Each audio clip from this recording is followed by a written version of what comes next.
Silipin naman natin ang sitwasyon sa Ninoy Aquino International Airport Terminal 3 kung saan patuloy ang pagdating ng mga pasahero. May ulat on the spot si Katrina Son.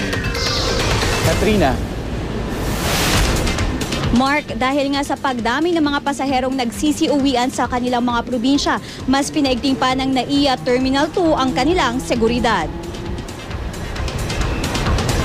Kung dati ay maiksi ang pila ng mga pasahero sa labas ng NAIA Terminal 3, ngayon mahabang pila na ang madadatnan ng mga biyahero. Patuloy kasi ang pagdating ng mga pasahero na umuwi sa kanilang mga probinsya dahil sa undas. Kaya naman mas pinaigting na ang seguridad sa airport. Mahigit 20 PNP personnel ang nakadeploy. Sa labas pa lang ng NAIA Terminal 3, makikita na ang mga pulis na naglalakad at nakaantabay. May K9 units din na nag-iikot. Bago naman makapasok, dadaan pa rin ang lahat sa mahigpit na inspeksyon. Iniisa-isa ang lahat ng mga bagahe na dumaraan sa x-ray machine. Ang ilan sa mga bakasyonista di nakampante at ginagawa na ng mas maaga ang kanilang preparasyon sa kanilang mga biyahe. Experience na namin before last year. So, naghanda talaga kami. Nag-advance para at least makaiwas sa maraming tao.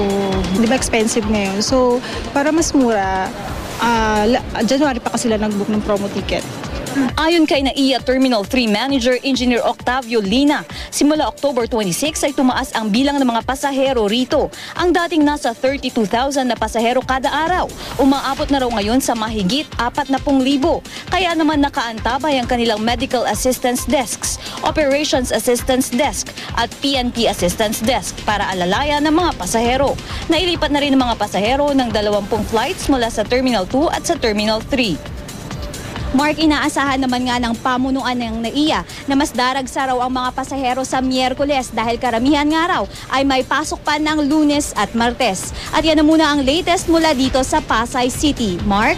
Maraming salamat, Katrina Son.